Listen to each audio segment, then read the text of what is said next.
Hi, I'm Julie Stevenson, and I'm the Assistant Director of Residence Life here at the University of Toronto, Mississauga in the Student Housing and Residence Life Office.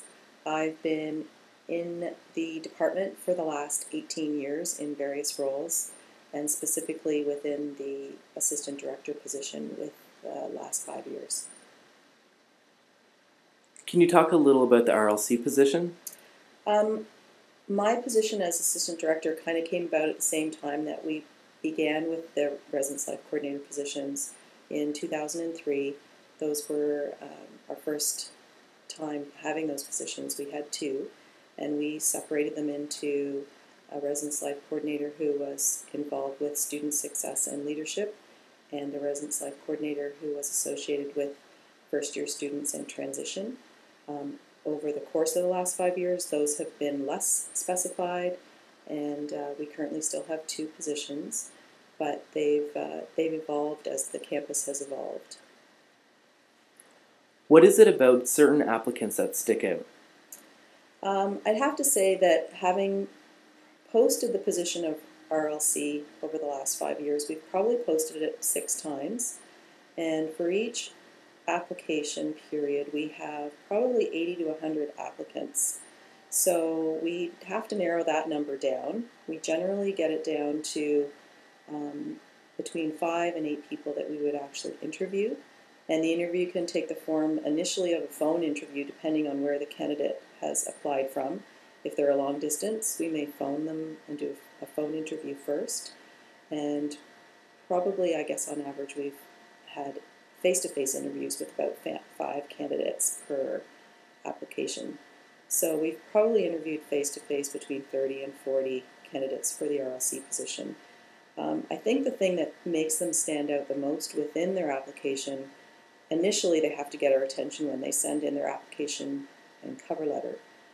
The cover letter is extremely important because it does differentiate your application from others, that you've informed yourself on our website, that you've got the skills and techniques that fit what we're looking for, that's very specific when we do post a position, that you give examples of how your experience fits in with what we're looking for. So the cover letter is your opportunity to shine and show how you fit into what we are looking for. So those are the most important things. Then once you actually get here for the interview, I think the thing we look for most is somebody who can, as much as possible, relax. And I know that's difficult in an interview position, but try and be yourself as much as possible. We want to see how you would interact with student groups and be able to supervise different groups of student leaders. So we need to see that in an interview. How is human resources involved in the hiring process? Human Resources does the initial intake of applicants. They're all submitted internally within the Human Resources Department. They screen and then send us by a computer program all the applications, cover letters, and resumes. And then we go through the process of paring that down ourselves.